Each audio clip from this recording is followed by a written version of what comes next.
Good morning. Asia training camp से मैं Aditya. Bihar police written पास candidates का फिजिकल का डेट रात में रिलीज हो चुका है। रिलीज होने के जस्ट बाद से कॉल इतने आने लगे, इंक्वायरीज इतने आने लगे जो सर कैसे करें, क्या करें, एसीआर आए, कब आए, कैसे आए, वहाँ क्या हमको मिलेगा। इसलिए इन सब चीज़ों को देखते हुए ये वीडियो बनाना पड़ रहा है।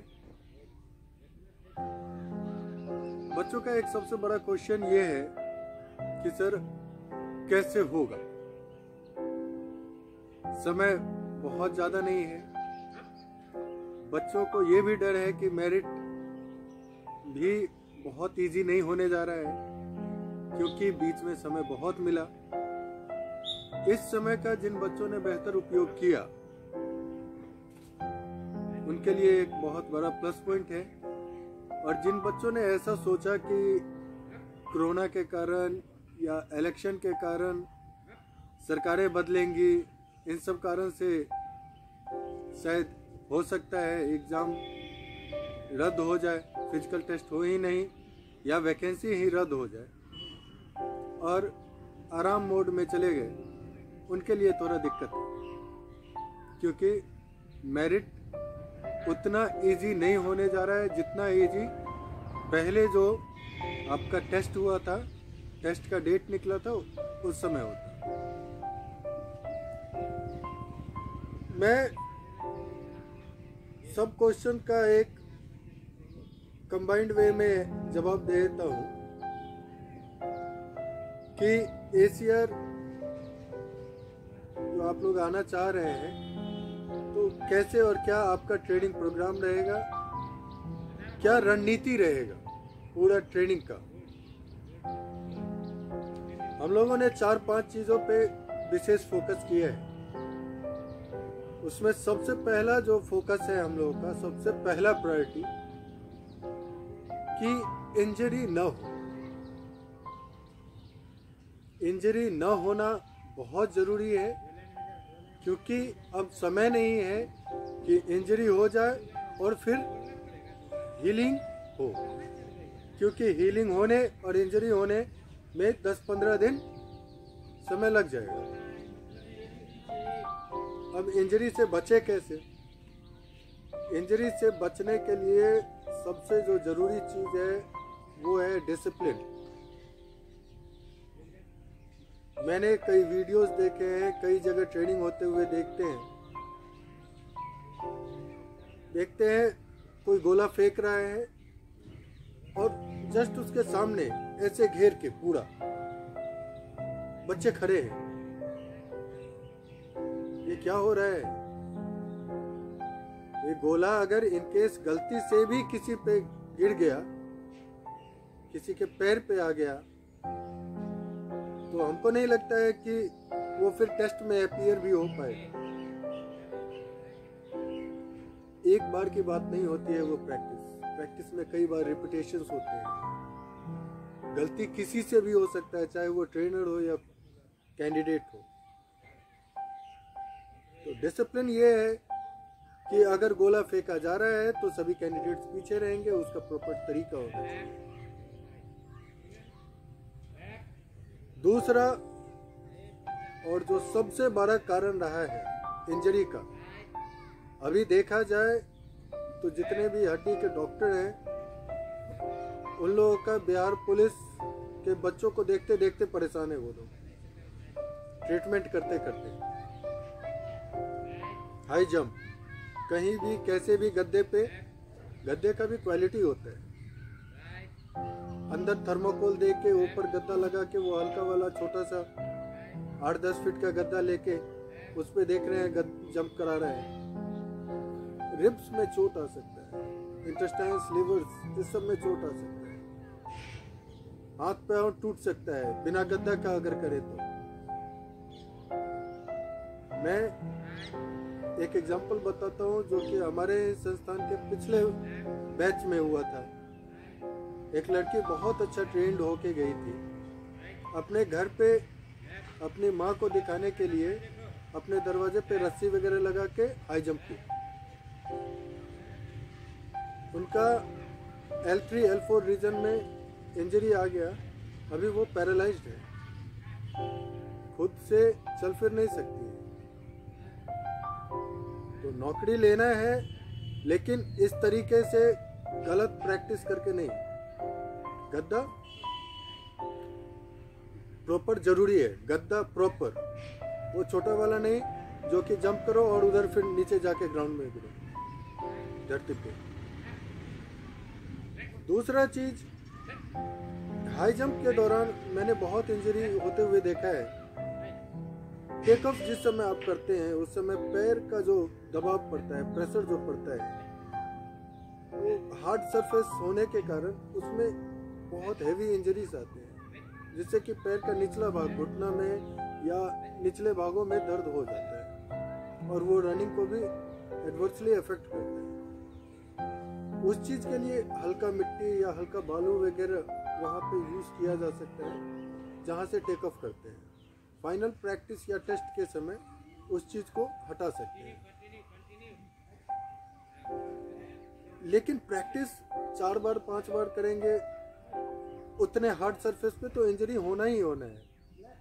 10 बार 12 बार प्रैक्टिस नहीं हाई जंप किया जा सकता है, लेकिन इनकेस अगर वहाँ का मिट्टी थोड़ा वैसा वाला हल्का वाला डाल दें तो प्रैक्टिस हो सकता है 25-30 बार बिना इंजरी के। दूसरा चीज, पूरे पटना या जहाँ तहाँ इस बार मौसम खराब रहा, ग्राउंड में पानी रहे, अभी इलेक्शन में पूरे ग्राउंड ब्लॉक है। इन सब चीजों को ध्यान देते हुए एसीआर का तो अपना पर्सनल ग्राउंड है, इसमें किसी का इंटरफेरेंस नहीं है, कोई बाहरी आदमी नहीं आ सकता है। और सबसे बड़ी खासियत ये रही है कि पूरे बरसात में भी हम लोगों का ट्रेनिंग कंटिन्यू रहा है। 1-2 दिन डिस्टर्ब हुआ, बरसात हुआ, उसके 2 घंटे बाद भी हम लोगों का ट्रेनिंग चालू रहा है।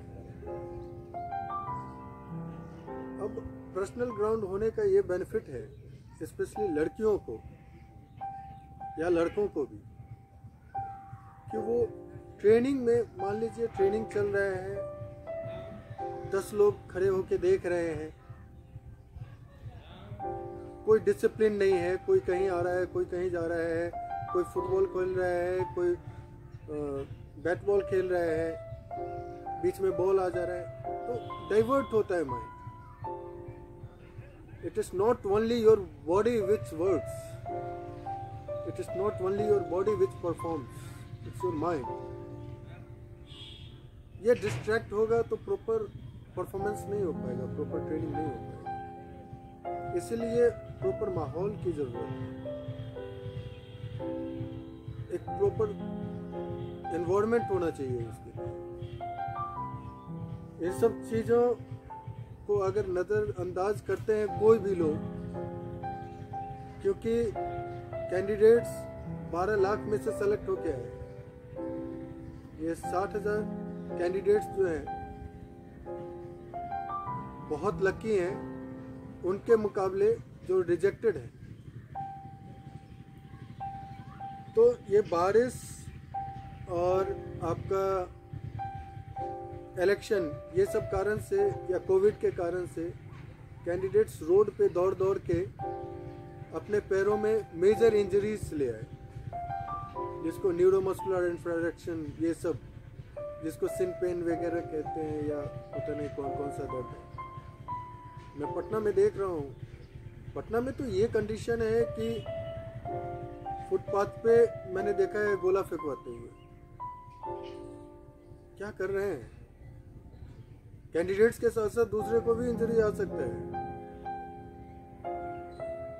Also they stop this rubbish activities. Another important thing कि दौड़ते हुए भी मैंने ट्रैफिक में देखा, ये तो और हद हो गया।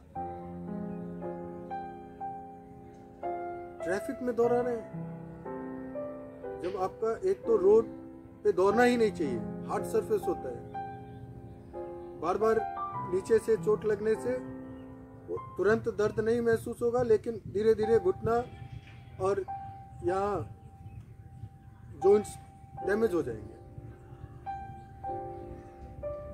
साथ में ट्रैफिक चल रहा है, देख रहे हैं, कार चल रहा है, बाइक चल रहा है, और उस बीच बच्चे, लड़के लड़कियां दौड़ रहे हैं 100, 150, 200, क्या कर रहे हैं? तो अवॉइड इंजरी, ये हमारा सबसे पहला प्रायोरिटी है। इसके लिए इन सब चीज़ों का ध्यान देना जरूरी है। ट्रैक प्रॉपर होना चाहिए, ट्रैक एकदम स्मूथ होना चाहिए। ट्रैक अगर उबड़ खाबड़ भी है तो उसमें क्या होगा, पैर कलट सकता है। एक बार हो सकता है पैर कलट गया, हमारा टेस्ट का टाइम भले 10 दिन ही बाकी हो, उस बीच में क्या होगा? एक नौकरी मिलता है तो 3 जनरेशन सुधरता है। अभी के समय में भगवान मिलना आसान है, नौकरी मिलना उतना आसान नहीं है। 3 जनरेशन में एक आपका अपना खुद का जनरेशन, एक आपके घर वालों का जनरेशन, माता पिता का, और एक आपके होने वाले भविष्य का जनरेशन। इन 3 जनरेशन के लिए आप थोड़ा कॉन्शियस नहीं रह सकते? तो इंजरी ना हो, इस चीज का प्रॉपर ख्याल रखना आपका कर्तव्य बनता है, सभी कैंडिडेट्स का। इस संबंध में हम विशेष बातें और भी करेंगे आगे, कैसे इंजरी से और बचा जाए, क्योंकि मुझे लगता है मोर देन 60% कैंडिडेट्स जो है इंजर्ड हैं। अभी हमारे ट्रेनिंग कैंप में आ रहे हैं बच्चे, उनका इंजरी दूर करते करते हम लोगों को 10-15 दिन लग जाता है। उसके बाद फिर प्रॉपर ट्रेनिंग शुरू हो पाता है। Training with injury, that's of no use. Maintain diet, second point, किए जा रहे हैं, मेहनत किए जा रहे हैं, प्रॉपर डाइट नहीं ले रहे हैं। 90% it's your diet which works and 10% your hard work। लेकिन वो 10% कोई काम का नहीं अगर 90% ना ले डाइट, और वो 90% कोई काम का नहीं अगर आप हार्ड वर्क ना करें। प्रॉपर तालमेल होना बहुत जरूरी है। इसमें डाइट में आप बच्चे देख रहे हैं दिन भर में पसीना बहा देते हैं, 2-2.5 लीटर तक पसीना बहा रहे हैं यहाँ। उसके बाद अगर पानी पिएंगे नहीं तो डिहाइड्रेशन होगा, धीरे धीरे डल होते जाएंगे, परफॉर्मेंस खत्म हो जाएगा। तो हाइड्रेटेड रहना एक बहुत इंपॉर्टेंट एस्पेक्ट है अपने हेल्थ के लिए while you are in physical training. दूसरा, प्रोटीन इनटेक।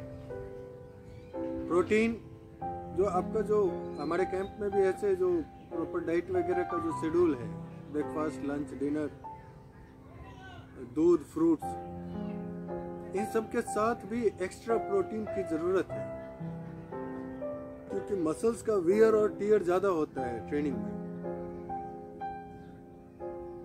इसमें प्रोटीन हो गया, क्रिएटिन हो गया, कार्बोहाइड्रेट्स के लिए कुछ एक्स्ट्रा सप्लीमेंट्स लेना जरूरी है। समय नहीं है, इसलिए यही 2-3 साल अगर बीच में समय रहता या 1 साल भी समय रहता तब कर सकते थे। तो food supplements general mess plan के साथ इसका भी अहम भूमिका है। उसके बाद थर्ड पॉइंट जो आता है वो है आपका क्वालिटी ट्रेनिंग। अगर आप सोच रहे हैं कि 1 घंटे सुबह मेहनत करके, स्पेशली जो पहले से नहीं है फिजिकल ट्रेनिंग में, उनके लिए 1 घंटे सुबह केवल मेहनत करके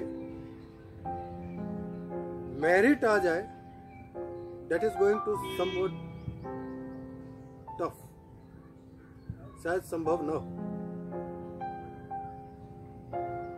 पास होने से नौकरी नहीं हो रहा है। जब तक सरकारी मोहर नहीं लगेगा जब तक मेरिट नहीं आएगा, जब तक आप मेडिकली फिट नहीं होंगे, you are not going to get job, you are not going to fulfil the ambitions of your self and your family too. आप अपने परिवार का और आप अपना जो सपना है वो तब तक पूरा नहीं करेंगे जब तक आप मेरिट में नहीं हैं। मेयरली जस्ट पास हो जाने से कुछ नहीं होने वाला। और उस क्वालिटी ट्रेनिंग के लिए आपको टाइम देना होगा। जैसे यहाँ जो ट्रेनिंग प्रोग्राम है वो सुबह, अभी ठंड आ गया है तो सुबह 5 से 6 आपका योग, सूर्य नमस्कार, इसका एक अहम भूमिका है कि दम फूलना, कंसंट्रेशन रहना, ये सब चीज़ के लिए योग जरूरी है। आपका सॉफ्टवेयर, आपका बॉडी का सॉफ्टवेयर बेहतर हो। आप लोग फिजिकल करते हैं, दौड़ते हैं, जंप करते हैं, ये सब आपका हार्डवेयर मजबूत हो रहा है, लेकिन सॉफ्टवेयर भी मजबूत होना ज़रूरी है। आपका लंग्स, आपका हार्ट, माइंड, इंटेस्टाइन्स, लिवर, इसके लिए योग बहुत ज़रूरी है।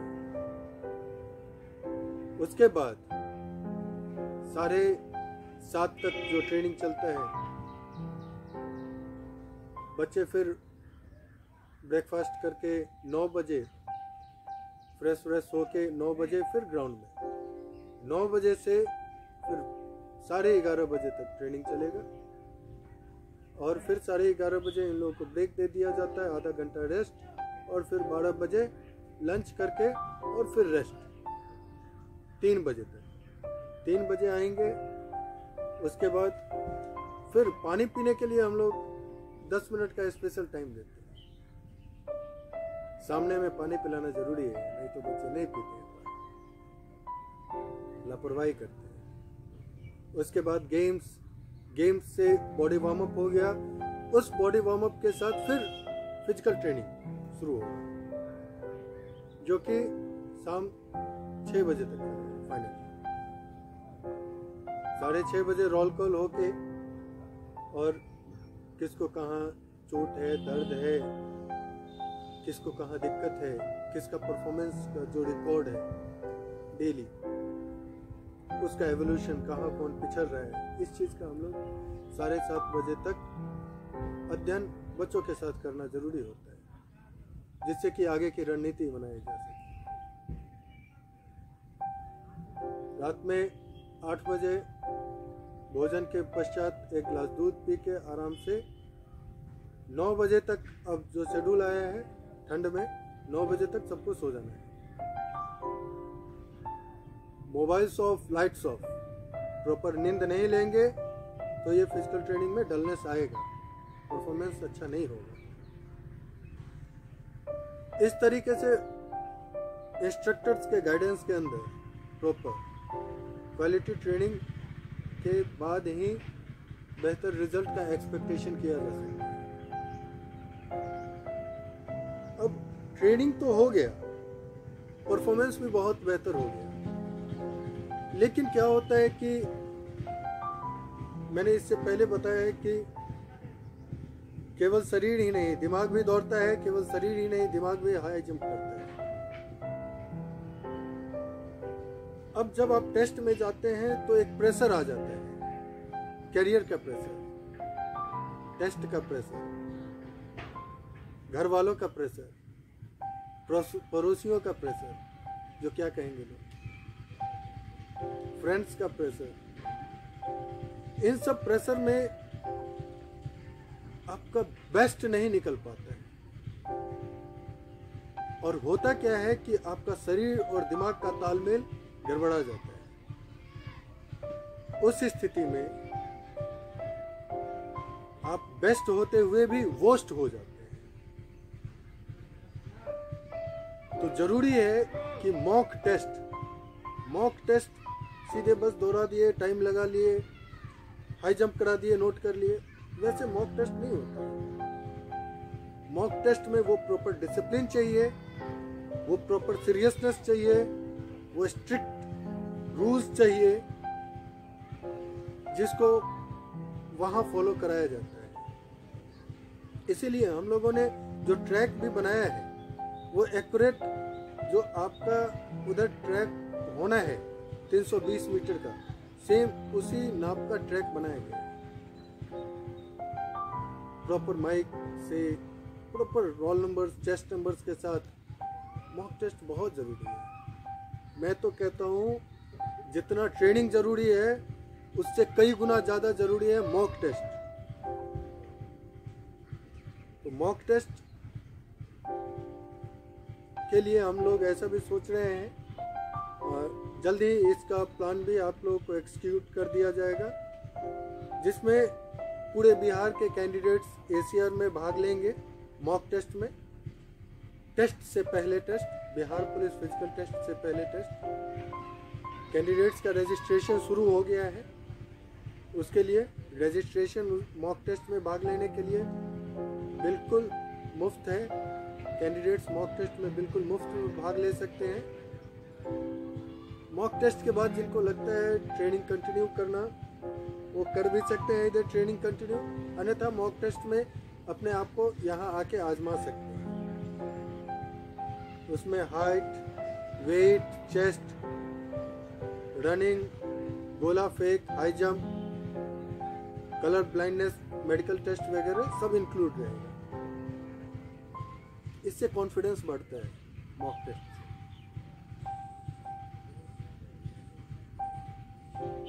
देखिए, गवर्नमेंट का जो भी शेड्यूल है उस शेड्यूल को सबको फॉलो करना है और ये आशा रखना कि अब सरकार कहीं बदल गया तो फिर डेट एक्सटेंड हो जाएगा। वैसा कुछ नहीं होने जा रहे हैं। आप लोगों का सब चीज़ ठीक रहा तो मोस्ट प्रोबेबली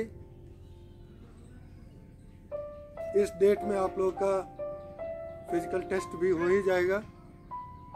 और मैं सबको शुभकामना देता हूँ कि इस टेस्ट में आप लोग बेस्ट परफॉर्म करें और बेस्ट परफॉर्म करके अपने सपने और अपने परिवार के सपनों को साकार करें। Thank you, best of luck.